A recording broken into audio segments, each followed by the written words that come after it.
মাদারীপুরের কালকিনিতে স্থানীয় জনতার সাথে পরিবহন মালিক শ্রমিকদের দফায় দফায় সংঘর্ষের ঘটনা ঘটেছে। এ সময় কয়েকটি হাত বোমা বিস্ফোরণ করা হয়। এতে উভয় পক্ষের অন্তত ৮ জন আহত হয়েছে। এ সময় স্ট্যান্ডে দাঁড়িয়ে থাকা ৮ থেকে ১০টি মাইক্রোবাস ভাঙচুর করা হয়। সোমবার সন্ধ্যায় উপজেলার ভুরঘাটায় ঢাকা-বরিশাল মহাসড়কে এই ঘটনা ঘটে।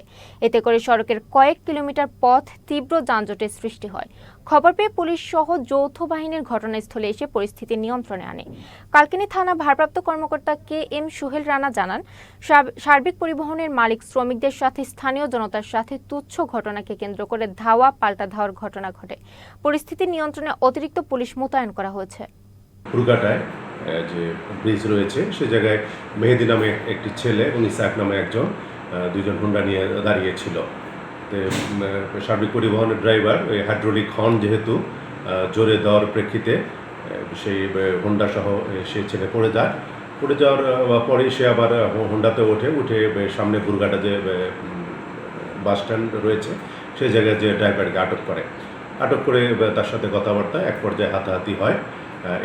পরে সেই যারা শ্রমিক আছে তারা আবার সেই মেহেদি সেই রেন্ডিতলায় যাদের বাড়ি তাকেও সম্ভবত আঘাত করার প্রেক্ষিতে তারা ফোন দিয়ে লোকজন জড়ো হয়।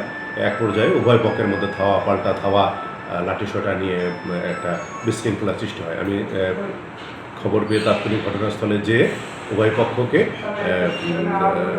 আইনানুগ যে শক্তি প্রয়োগ সেটা প্রয়োগ করে উভয় পক্ষকে শান্ত করতে পেরেছি।